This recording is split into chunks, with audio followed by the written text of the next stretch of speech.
Okay, very good.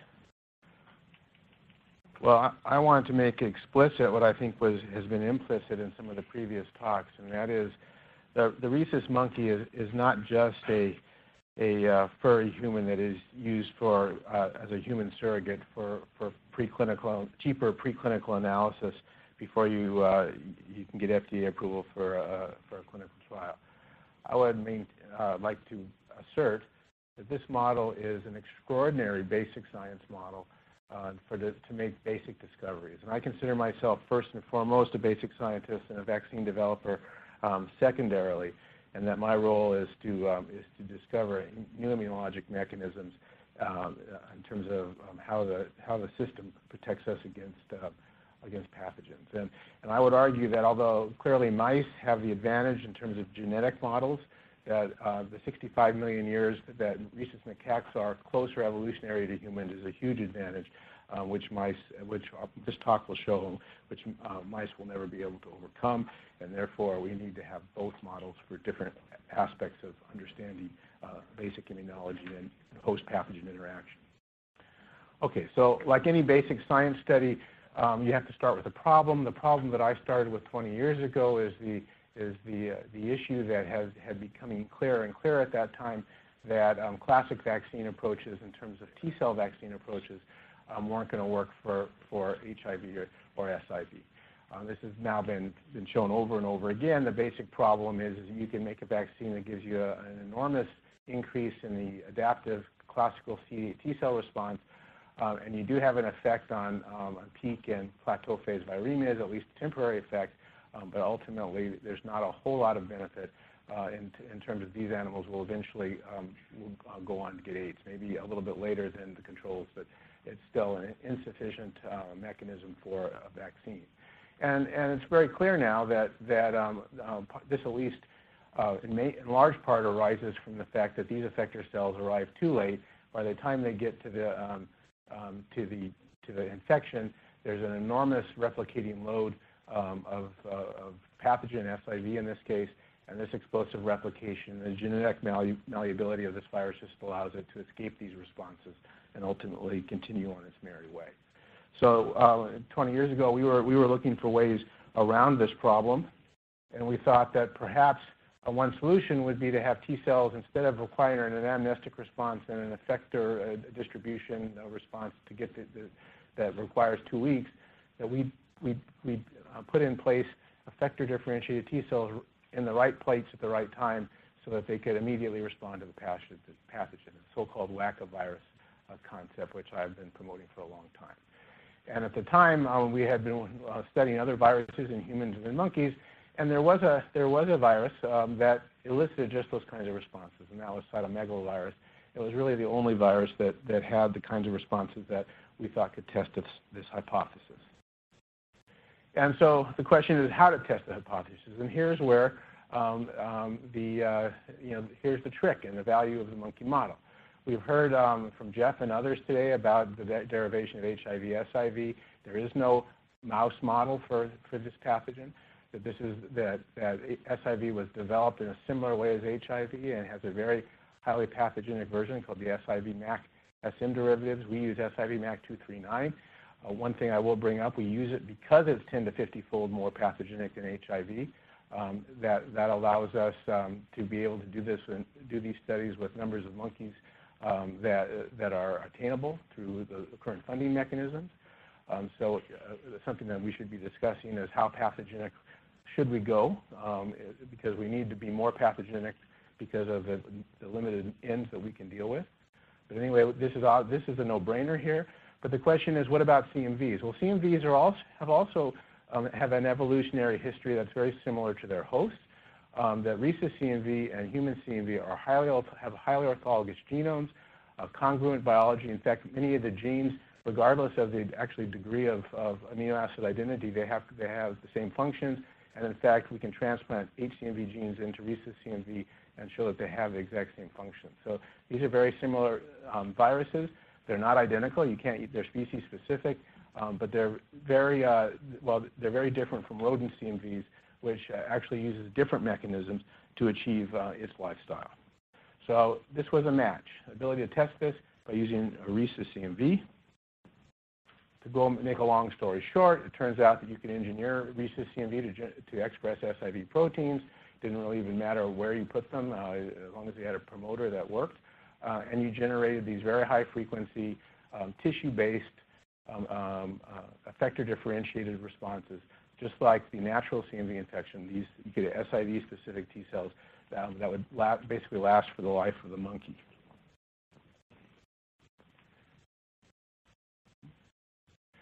And over the past 10 years, of course, we have tested this hypothesis many, many times.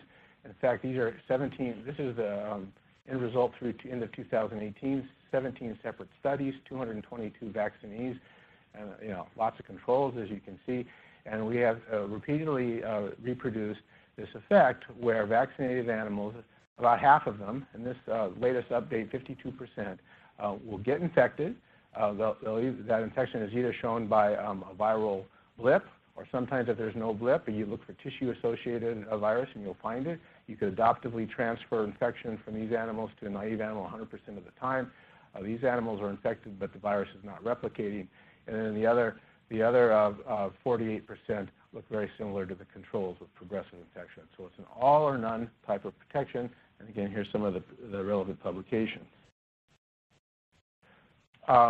The summary of what we found over the last 10 years, this is actually 52% with the update. This was the previous number, but overall efficacy is 52%. We've shown that it involves initial stringent control, and that if you wait long enough, 1 to 2 years, the virus actually goes away and the animals become indistinguishable from vaccinated animals who've never been challenged in many cases. So you no longer can find replication-competent virus, and we've shown this pretty convincingly. This has to do with the fact that the early intercept prevents long-term reservoirs from being established, and the virus basically just sort of goes away on its own. It's binary, and it's complete or not at all. Escape mutations have nothing to do with it. This protection happens day 7 to day 14, long before escape mutations are relevant. And we, in fact, have shown that there are no escape mutations in non-protected animals. It's extraordinarily durable. We've shown efficacy greater than 6 years later. We've shown efficacy in rechallenged animals that were protected once. Up to 80% of them are protected again. And it works for IR, IVAG, and IV routes, all low dose, including heterologous challenge. And efficacy is maintained with an attenuated vector, which is 1,000-fold deleted, 1,000-fold attenuated compared to the wild type. And you don't need antibody responses or even on inserts. In fact, there are very low antibody responses to the inserts. But these days, we don't even have on inserts. We leave ONV open for potentially other complementary vaccines. Okay, so that's all interesting. It certainly looks like our hypothesis was validated. That this early intercept provides a unique pattern of protection, which you don't see with any other vaccine modality, and is certainly consistent with the early intercept hypothesis, the whack-a-virus hypothesis. But it turns out the story is far more interesting than that. And if we had stopped there, which we might have done in vaccine development, we would have made a huge mistake, because we wouldn't have understood the efficacy, and we would have translated the wrong vector to the human system. So what we found is, by looking at the basic science and trying to understand this mechanism, is that this vaccine was completely unique in its immunologic characteristics. And it has been published in some of those papers that I showed at the bottom of the previous slide.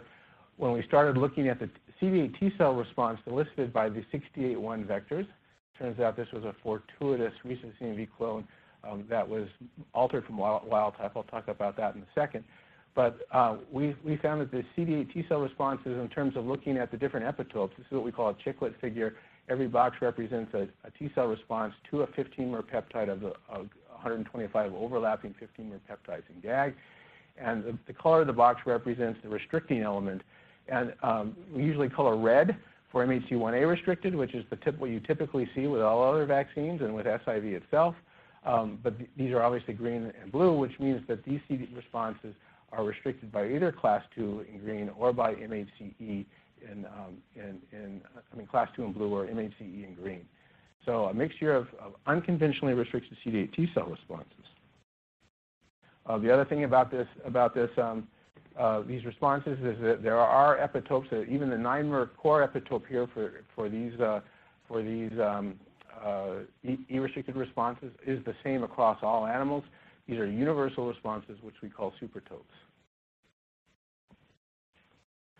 Now, just to remind you what non-classical MHC is, it's the most highly conserved MHC molecule in primates. The rhesus is homologous to HLA-E. They differ just by a few amino acids, and functionally they are the same. And in fact, MAMO-E and HLA-E can be used interchangeably in vitro assays and show the same function. They're so conserved.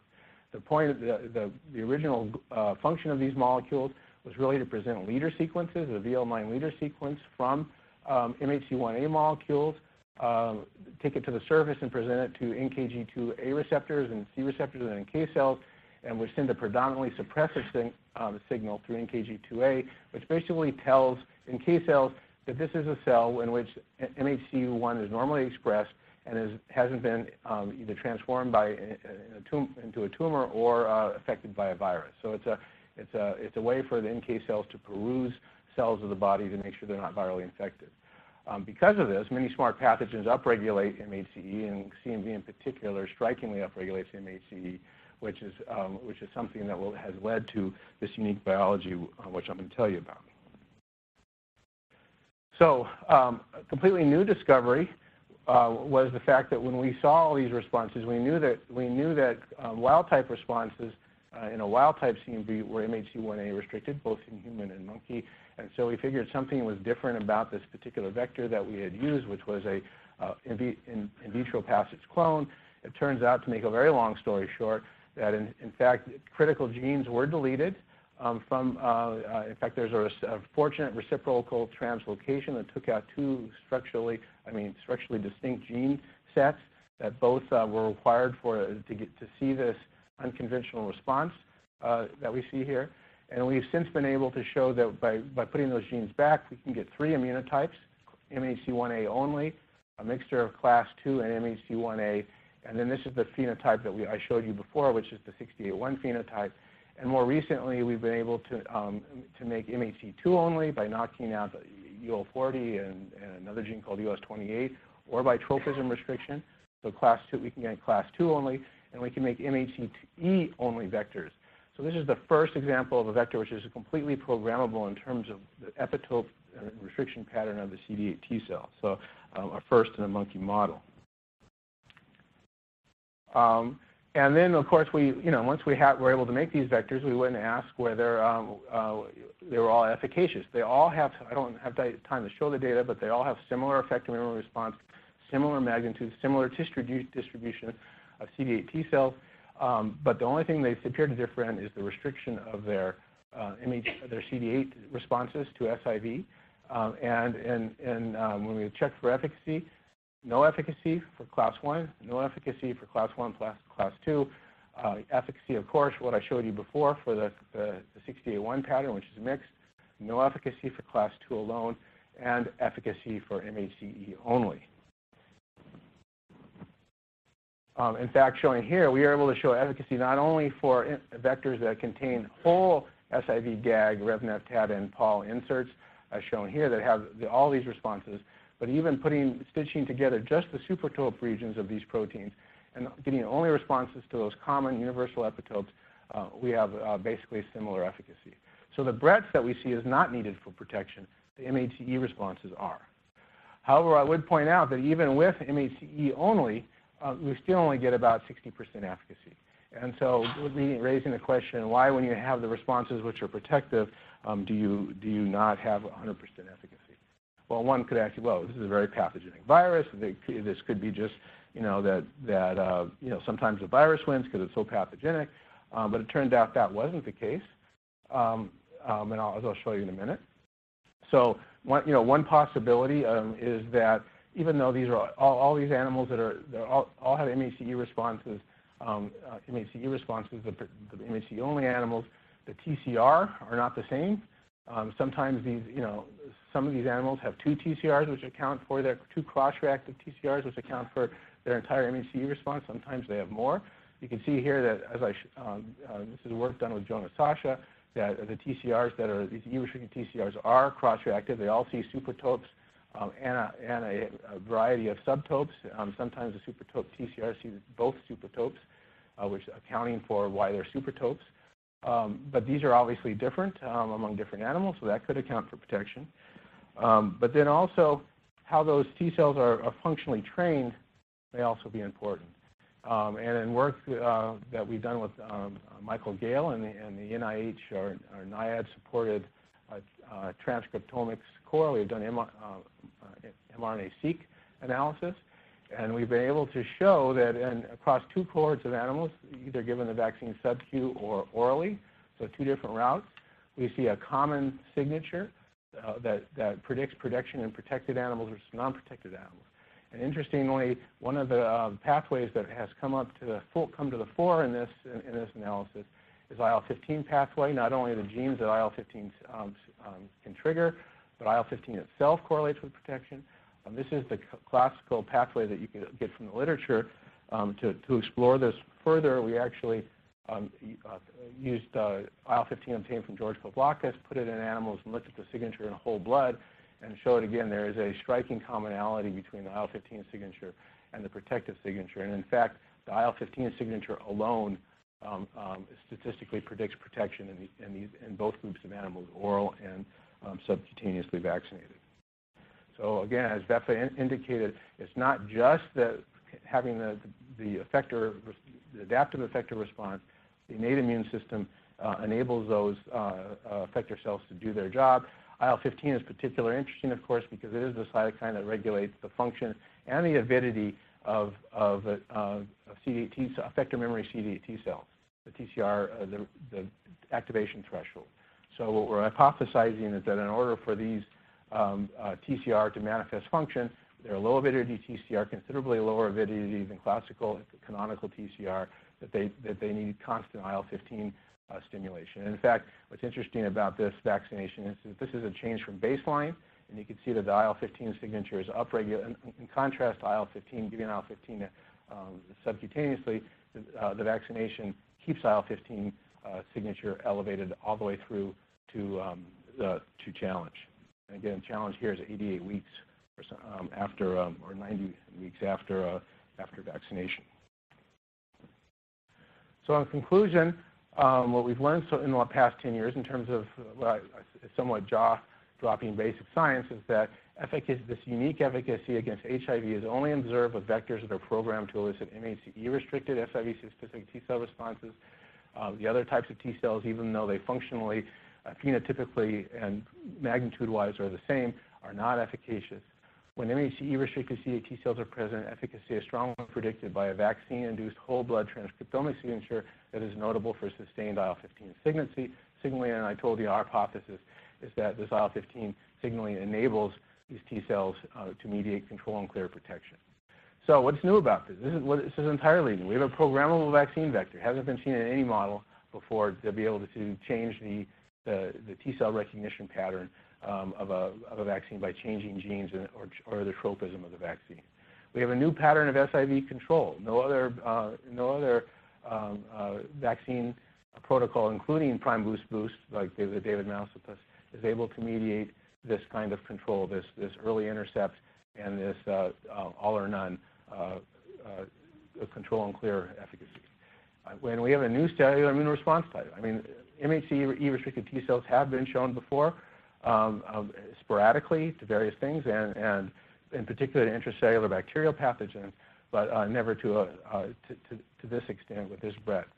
And these were all exclusively discovered in a non-human primate model. And so the critical question, will these recapitulate the unique biology? Will HCV vectors recapitulate the unique biology and efficacy of HCV vectors in humans? Well, that we're hoping to find out very soon with a new biotech startup company that is taking this into the clinic. I will say that Jonas Sasha has recapitulated both the unique immunobiology of Rhesus CMV vectors and the protection in cynomolgus CMV, and I think maybe he'll tell you more about that tomorrow. So we have shown it works in other species, and we're hopeful that since we understand what we're looking for now, and we understand the genes that are required to be modulated in order to get these responses, that we'll be able to make this work in humans as well. And with that, I just want to thank some people, Scott Hansen, who runs the CMV vector group in the overall larger group, Klaus Frew and Daniel Maluli, who've done made all the vectors, and we've tested over 1,000 Rhesus CMV vectors. Jonas Sasha and Ben Bember and Shahid, who collaborate on the TCR analysis, Jay Nelson and Megan Hancock, who allowed us to make tropism-restricted vectors that allowed us to make MHCE-only vectors. And finally, I need to really point out my outside partner, Jeff Lifson. I mean, his group at NCI Frederick, at Leidos, whatever you want to call it, has been absolutely instrumental to the non-human primate model, providing the viruses, providing expertise, providing understanding of the pathogenesis, and doing every single viral load assay that I've shown you today. This field would not be the same without Jeff, and I just want to make sure I embarrass him a little bit and call that out. And of course, and Michael Gale's group, and there's an extraordinary useful collaboration with the NIH-supported functional genomics core that has just been a wonderful collaboration. And I also have this company, Beer Biotechnology, who's doing a clinical trial that is a potential conflict of interest, so I'm making sure that you all know about it. So, thank you.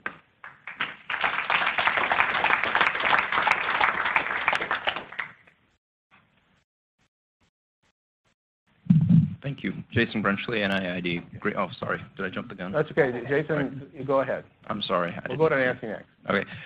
When you were looking at the IL15 signatures, that was before the animals were challenged. So it was vaccinated pre. Have you given IL15 at the time of vaccination to see if you can enhance protection? No, we haven't. But actually, I wouldn't think that would work very well, because pharmacological IL15, like you see, has a it turns it on and then it counter-regulates.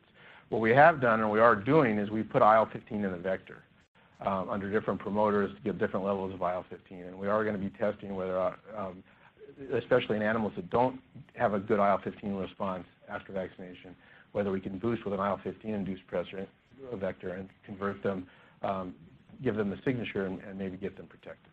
Got it. And one follow-up question. Sure. Does an SIV-infected animal that wasn't vaccinated mount a response to a supertope that's Class E restricted?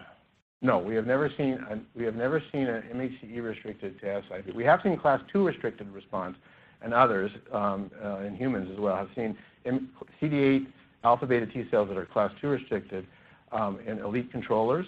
We have seen that, but we've never seen an MHCE restricted response in monkeys that are not vaccinated with these vectors. But in order for the E-restricted CD8 T cells to be efficacious in vivo, an infected cell must express. And they do. So why don't CD8 T cells get? Because it's a very different thing to elicit a response, to prime a response, and to respond to a response. We have shown that the MHC-restricted T cells can recognize SIV-infected cells. We've shown hepatitis B ones can recognize hepatitis B-infected hepatocytes. So it only takes a few molecules for them to be efficiently recognized, and they do efficiently recognize. It's a very different thing to prime those responses. And I didn't go into the details, but the priming requires massive upregulation of MHCE by the UL40 protein in CMV. You knock out UL40, you lose the responses. It also, so it's actually a direct priming, and it requires it to be in myeloid cells. It can't. If you knock out myeloid cell infection, you lose the E responses as well. And it also requires late gene expression to load the MHCE. So we're working on that, but priming is very different than. Yeah. Nancy Haygood, your home institution. I couldn't help but notice what appears to be even better tight control with the MHCE modified vectors. It looks like as though the early primary viremia is even lower. Yeah, although I have to say that over the years we used to see blips, and I don't know why this is. We used to see blips a lot more frequently. Now often we don't see those viral blips. Maybe the challenge stock we've used has changed. They're all, by the way, 239, NEF intact. But so we see, even with the controls, the 68-1 controls, we see less often. We see fewer blips.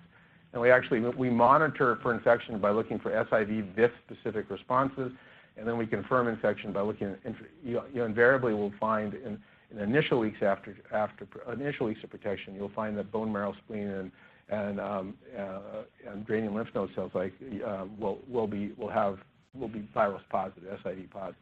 And in fact, that leads us into tomorrow's talk with Jeremy, who's going to talk about our new triple biopsy that allows us to go in and get mesenteric lymph node, spleen, and liver biopsies routinely on monkeys. There's a shout out to you, Jeremy. Yeah, hey, Cindy Dumper, NIH. Are these animals all CMV positive, and if so, and did it matter? Or did you look, first of all, and second of all, what about the role? That's a very good question. These are all CMV positive here. All the ones that are shown, there's 222. We know we get the same response in naive animals, but it's a very good question. Would we get the same response to CMV in terms of the trained immunity or the innate response that's required for protection? And in that regard, we are starting actually this month, right, Jeremy? We're getting those animals started. We're starting this month a comparison in what we call squeaky animals, which are CMV negative. And secondly, what about NK cells themselves? With the IL15 signature, do you know that? I mean, was that in sort of T cells, or was that in whole blood PBMCs? So what if you deplete NK cells, or what do you think the role of NK cells themselves is, given the CMV response? Yeah, I mean, I don't. That's a hard thing to do. I mean, we have published that. We've shown you can deplete NK cells with anti-IL15. Of course, that would be counterproductive in this case, right? So it's a really hard question to answer, because it's really hard to deplete NK cells and not affect the CD8 T cell. But there is an antibody that inhibits NKG2A specifically used in cancer. So that would be interesting to test, actually, in our model. And the T cell effect is much less after the first couple weeks, right? Well, I mean, once the animals are protected, you can deplete all CD8s and they're still protected. I think once you stop once you stop the infection from spreading, it just sits there.